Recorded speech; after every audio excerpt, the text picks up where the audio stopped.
Ассалаумағалейкум достар. YouTube каналымызда кезекті футбол тақырыбындағы шығарылым.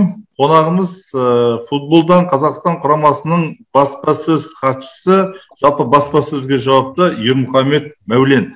Ермұхамед енді күні кеше ғана еліміздің құрамасы 3-1 матч өткізді. Біз көңілді болдық. Ойын өрнегі қалыптасқан жақсы бір команданың ойын қарадық, сондай бір қуанышты көңіл күйде болып жүрміз. Жалпы бұның сыры неде деп ойлайсың? Бұл алдын ала дайындық па, немесе біздің құраманың бас бапкеріне байланысты ма? Жалпы енді әртүрлі пікір болып жатыр. Енді нағыз сол жанның, сол құраманың жанында жүрген сенің пікірің бізге маңызды. Ассалаумағалейкум. Ең алдымен жалпы құрама команданың нәтижесі қазір жақсарып келе жатыр.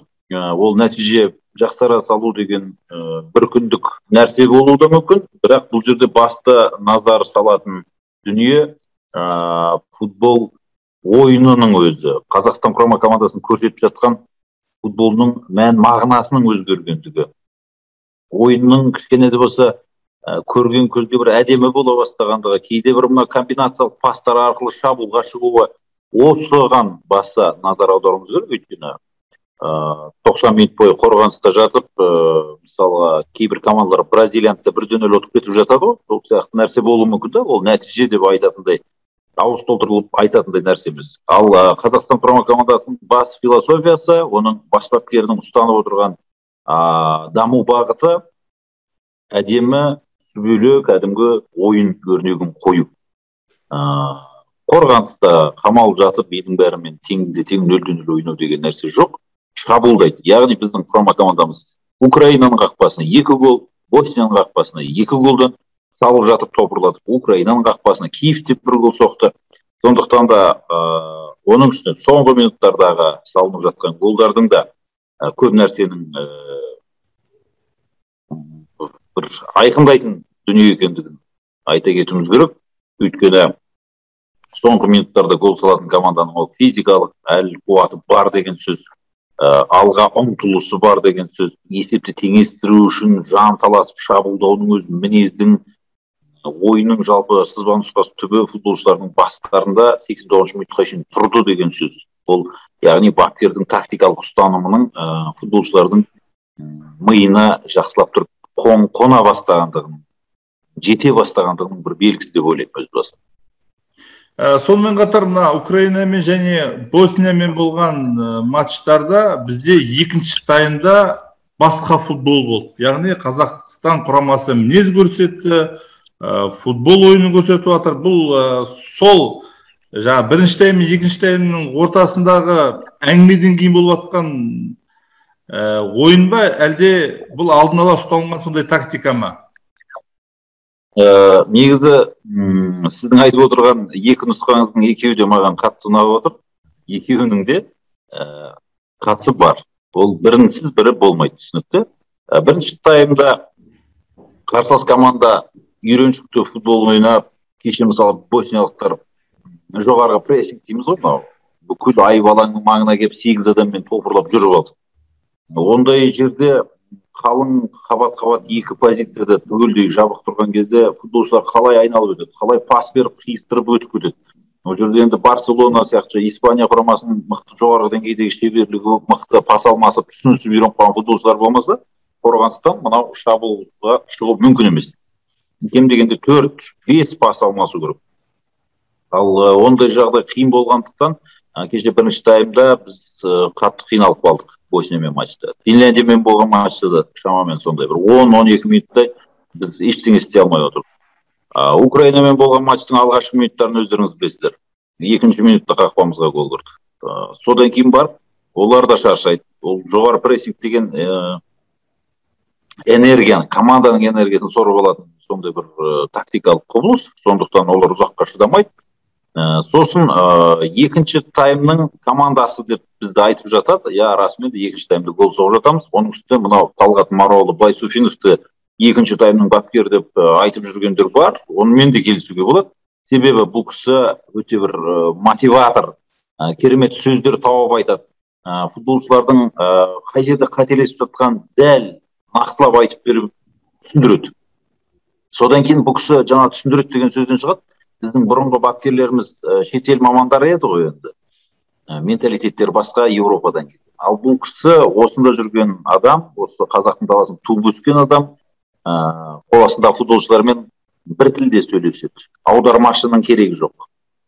Содан кейін оларға кәдімгі олар кішкентайынан бастап балалар футболды естіп өскен сөздермен түсіндіріп айтады. Сонда ол кішкене ұғынықты болады.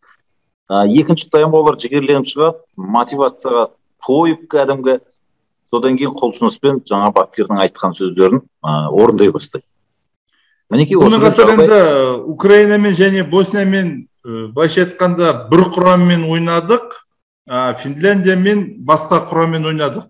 Мынадай сөз болып жатыр қазір екі құрам деп. Бұл екі құрам ертең бір-бірімен бәсекеге түспей ме, арада бір кикілжіңдер болмай ма деген секілді. Бұл бәсеке деген өте тамаша нәрсе. Сол бәсеке болғанын қалап жатыр қазір бас бапкер. Өйткені Финляндиямен болған матчты қарасаңыздар, Мақсат Тайкенов, Еркін Тапалов, Айдос Тәттібаев деген үш ТТ шықты. Білесіздер, үш қазақтың балалары бірінші рет ұлттық құраманың дәмін татып көрді, атмосферасын сезінді. Мақсат Тайкеновтың ойыны тіпті ұнады бапкерге. Ол екінші ойынға да шығарды. Тапаловтың да ойыны жаман емес, бірақ оның позициясында Марат Быстров деген кәдімгі әккі тіс қаққан қорғаушы бар. Сондықтан Марат Быстров бұрын мен 100% ұлттық құрамада ойнаймын, менің позициямда ешкім жоқ деген ойы болған. Қазір Еркін Тапалов Финляндиямен болған матчта жақсы ойнады да, ол сол ойынды көріп отырып секем алып қалды. Маған енді Босниямен болған матчта одан да мықты ойнау керек, керемет пастар беру керек, соңына дейін. Ол соңына шейін ойнап шықты, және соңғы гол салынатын кезде сол Марат Быстровтың қатысы болды шабуылға. Шабуылға тамаша араласты, жанын салып тұрып. Негізі қорғаушы қапталда өзінің қорғанысын ұстап жүре берсе де ешкім оған айып тақпас еді, Мінекей осындай конкуренция, бәсекелестік команданың ішінде болмайынша, команда ешқашан дамымайды. Сондықтан Талғат Маруаұлы Байсуфиновтың әдейі бұрын соңды командада ойнай алмай жүрген, ойна алмаған, шақыртуды алмаған балаларды әкеліп, команданың ішінде неше түрлі атмосфералар жасап жатқан содан. Қазір мысалға қақпашылар позициясында бәсекелестік енді масқара қызу болып тұр. Стас Покатилов қазір қобалжып кетті. Мысалға Игорь Шацкий келесі ойында да мен нөмір бірінші қақпашы болып алаңға шығады ойда отырмын. Өйткені Стас Покатиловке қарағанда ол мықты ма деген пікірлер қалыптасты соңғы екі матчта. Керемет сейвтер жасады. Енді өзіңіз түсініңіз, Стас Покатилов та енді дамиды, ол да жаттығу жасайды, ол да YouTube қарайды, былайша айтқанда неше түрлі шеберліктерді пайдалана бастайды. Сөйтіп, ол да мықты бола бастайды. Демек, деңгейі өседі. Сол сияқты қорғаныстағы жігіттерді, шабуылда жүрген жігіттерді барлығында да бәсекелес болу керек. Сонымен қатар кейбір позицияда шақырылмай қалған ойыншылар бар. Бұл енді бір айта кетерлік жағдай. Бұрынғы мысал үшін құрамада басым көпшілігі Қайраттан, Астанадан, сосын бір Ордабасыдан, сосын Шамал Тобылдан болатын еді. Бұл жолы Каспийде де шақырылды, Шахтердан да, енді Ақтөбеде де шақырылды. Негізі біраз ойыншылар шақырылды. Әлде де шақырылатын ойыншылар бар ма? Әлде тек осы құраммен ғана қалама келесі ойындарға? Енді бас бапкердің қазіргі ойы тағы да жаңадан ойыншыларды алдырту. Құрамаға тағы да қосқысы келеді. Өйткені 30-32 футболшыдай шақырып оқу жаттығу жиындарына. Соның ішінен әдемі көзге түсіп жүргендерін алып қалады. Ондан кейін оның 23 ойыншысын бір матчқа тіркейді, одан артық тіркей алмайды. Бірақ қалғанын команданың қатарында ұстап жүреді. Келесі ойын болған кезде біреу жарақат алуы мүмкін, біреуді қазір коронавирус шыға салуы мүмкін, аяқ асты қызыл қағаз алып кетуі мүмкін, солардың орнына алмастырып жіберетін қасына тағы да 7-8 футболшы ұстап жүр бас бапкеріміз. Мысалға жаңадан алынатын футболшылар дегенде бас бапкердің қазіргі назары Шахтер командасында ойнайтын қапталдағы қорғаушы Ескендір Қыбырай деген ойыншыға түсіп отыр. Енді алайын десе, ол қорғаушыны қазір мен айтып отырмын, Еркін Тапалов деген ойыншы, жаңағыны айтсам, Марат Быстров деген жігіттер бар. Олар бір-бірімен бәсекелесіп отыр. Сондықтан ол үшінші оң қапталда ойнайтын футболшыны алудың қазір ұлттық құрамаға маңыздылығы жоқ. Екеуінің біреу сарғағаз, жарақат алып тұрып жатса, Ескендір Қыбырай деген ойыншыны, жас қазақтың футболшыны алу мүмкін. Одан бөлек Тараз командасында өнер көрсетіп жүрген Бауыржан Байтана, ол бір рет алынып көрілді, өткенде Македонияға қарсы. Бапкерге кішкене бір кейбір элементтер ұнамаған сияқты, оны түсінді енді Бауыржан Байтана осы жолы шақыртпағаннан кейін. Енді ол да қарасапта прогресс жасауы тиіс. Ұлттық құрамаға қайта алыну үшін бапкердің талап етіп отырған қабілетін орындауы тиіс. Одан кейін жаңа Әлібек Қасым деген футболшы бар, бойы ұзын, Қызылжарды қорғаушысы. Бұл жігіт енді алынып бірде шақыртылып жүр, бірде келмей. Одан кейін Нұрлан Дайыров деген футболшы бар, ол да сол Қызылжарды ойнайды, қапталдағы қорғаушы және орталық қорғаушы Тұран командасында ойнайтын Болжас Керімжанов деген футболшы бар. Осы ойыншыларды бас бапкер үнемі назарда ұстап отыр. Және сонымен қатар бізді бір алаңдатқан дүние, мысалы Финляндияға, Боснияға барар кезде кейбір ойыншылардың визаға байланысты проблемалар шықты. Бұл неден туындаған мәселе? Ашып айтылмады. Оны енді қатты бір таңғалатын нәрсе емес қазіргі заманда. Мысалға, ұлттық құрамамен бару үшін менің өзімді виза ала алмай қалу мүмкін болған негізі. Ол қазір шет елдерге, шет мемлекеттерге барып жүрген турист болып жүрген адамдар, жұмыс бабымен барып жүрген адамдардың барлығы да білетін негізі. Бұл қарапайым нәрсе. Сіз мынандай Қазақстанның төл құжаты жалғыз ғана болады бір адамда, Ермұхамед Мәуленовте. Оны мысалға футболшылар енді қайраттың ойыншылары басқа бір жерге барып футбол ойнайды ғой. Люксембургке барды дейік. Ол Люксембургке бару үшін 2 апта бұрын ол паспортын өткізеді. Онымен қатар анкета толтырады. Банктен справка керек, отбасы туралы анықтама керек. Сондай документтерді, құжаттарды жинап болып, Люксембургтың осы Алматыдағы елшілігіне өткізіп тастайды виза алу үшін. Ол 2 апта жатады. Сосын ол сол паспортты алып, самолетпен ұшып барып келеді. Барып келгеннен кейін оның паспортын алып енді Финляндияның посольствосына, кеңшілігіне беруіміз керек, елшілігіне. Финляндияның елшілігі Қазақстанда жоқ. Эстонияға ғана береді. Ол Эстонияға барып өтсіз. Ол жерде Қазақстан құрама командасынан бөлек очередьте жатқан қаншама адамның паспорты бар. Финляндияға қыдырып бара жатқан шығар, бәлкім Финляндия арқылы біреу Лондонға бара жатқан шығар, Швецияға бара жатқан шығар. Осында қиын жағдай, қазір пандемияның кезінде олар ұзақ қарастырады. Содан кейін үлгермейді. Оның мысалы Бақтияр Зайнудинов Финляндияға қарсы матчта паспорты үлгермей қалған. Өйткені ол Ресейде жүрген, ЦСКА командасымен ол Аустрияға ұшқан. Паспорты ол Аустрияда, Мәскеуде жатқан, ол өзінің паспортын алып Қазақстанға ұшып келген. Енді 2 күнде, 3 күнде ол қалай жасап үлгереді? Жасап үлгермейді әрине. Осындай қарапайым жағдай. Бұрын енді үлгеретінбіз. Бұрын мұндай мәселе болмайтын еді ғой, виза деген футболда жоқ еді. Қазір пандемия барлығын құрып тұрған. Ол пандемия болғанда да Қазақстан мойындауымыз керек, Европаның енді 70-80% мемлекетінде біз қызыл аймақта жатқан елміз. Өйткені бізде коронавирус күніне 4000 адам жұқтырып жатса, біз коронавирусты тоқтата алмай отырсақ, футбол матчтарымызға жанкүйер кіргізе алмай отырсақ, бізден енді әлбетте Европа сескенбегенде не істейді енді. Жақсы, түсінікті. Және енді бізде алда қалған 3 матч, ол Босния мен Финляндия мен өз алаңымызда кездесеміз, Францияға қонаққа барамыз. Жалпы мына әлеуметтік желіде жаңағы бақылап отырған кезде көптеген ойыншылар осы Финляндия мен Боснияны өз алаңымызда жақсылап сыбағасын береміз деп қолдарын ысқылап келді. Балдардың енді жаңағы осындай бір ойда келгені бізді қуантады. Сонымен қатар бізде Молдовамен 2 ойын бар. Ол енді ұлттар лигасында. Бұл да бір басты назардағы ойындар шығар. Әлбетте, біз енді қазір Молдовамен ойнау келесі 22 жылдың көктемінде, наурыз айында болатын матч. Қатты бір ол проблема туындатып тұрған жоқ. Дәл қазір бізде қазір басқа мәселелер бар. Біздің Талғат Маролов бапкерлік штабы қазір мына Босния мен сол Финляндия матчына тыңғылықты дайындалып жатыр. Енді сіз айтып отырмын, жаңа екінші құрам деген жаңа сіз айтпақшы ойнады Финляндияға қарсы. Сол жерде көзге түскен футболшылардың қайсысы Боснияға қарсы шығады, қайсысы Финляндияға қарсы матчта болады. Қазір таңдау пайда болды соның арқасында. Тәжірибесі жоқ, ешқандай ойын ойнамаған футболшы ұлттық құрамада қалған жоқ. Мысалға, кешегі тізім бойынша. Енді жаңадан алған футболшылар болмаса. Сондықтан Боснияны өз алаңымызда жеңу керек міндетті түрде, өйткені біз олармен сырт алаңда тең түстік, сонда бір командадан біз басым тұрамыз, былай қарасаңыз. Ұпай жағынан да жеке ойындар айырмашылығы бойынша да. Финляндияның ойыны шын айтқанда біздің сол сіз айтып отқан екінші құрамның өзі жеңіп кете жаздады, әжептәуір мықты ойнады.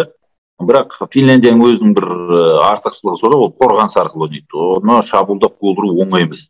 Оны гол ұру үшін жанкүйерлер қолдап отыру керек. Біздің команда стандарт жағдайларды көп жасау керек, және Астана аренаның жасанды алаңы керек. Мінекей осындай факторлар бізге көмектессе, неге жеңбеске? Финляндияның алып бара жатқан ештеңесі жоқ.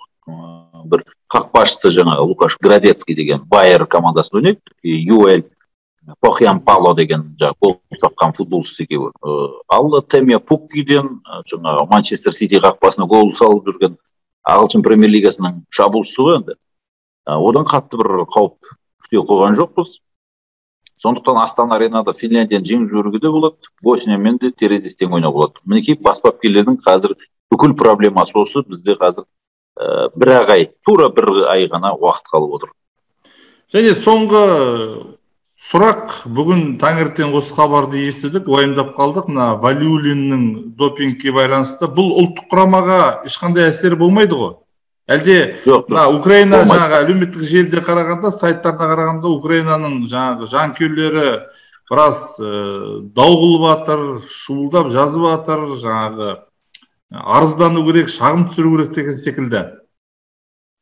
Енді жанкүйерлер Украина тарапына ақпарат енді дұрыс жеткен жоқ. Бүгін ақпаратта ресми түрде Қазақстан футбол федерациясы берді. Бірінші болып негізі Қостанайдың футбол командасы берді. Өйткені Қазақстан ұлттық құрама командасының сапында мұндай оқиға болған жоқ.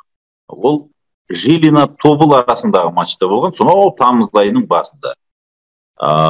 Ол ойынның нәтижесін өзгертудің де ешқандай қажеттілігі шамалы. Ол жерде тек Тобылға ғана пайдалы болмады. Техникалық нәтиже болатын болса, 3-0-ге азайып кетуі мүмкін ол голдардың саны.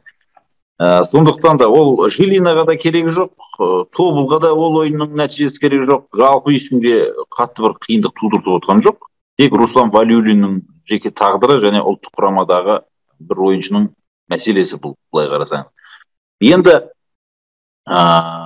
сол матчтан кейін допинг тест тапсырған, ол сондай болады деп ешкім ойламаған. Енді хатты Украинамен болған матч бар ғой, 2 гол салып, керемет ойнап болғаннан кейін, содан кейін барып келген. Ол ұлттық құрама сапында сол ойында жарақат алып қалған. Сіңірі созылып кеткен, дәрігердің қарауында жатқан, сол кезде келді. Ол допинг болсын болмасын бәрібір де алаңға шықпайтын. Алдағы ойындарға енді сол қазан айындағы 2 матчқа бапкер оған үміт артып отырған.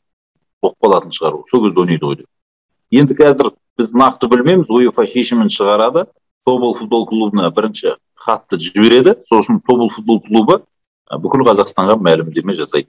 Міне Руслан Валиулинді 2 матчқа шеттетті, немесе енді Бауыржан Исламхан сияқты 2 жылға шеттетпейді деп ойлаймын. Өйткені жаңа допингісі болмашы ғана бір дәрі екен. Дәрі дейміз. Енді футболда шын айтқанда допингті ешкім қолданбайды ғой. 11 адам ойнаса, 2-ін ғана тексеріп. Допингтің аса қатты қажеті шамалы.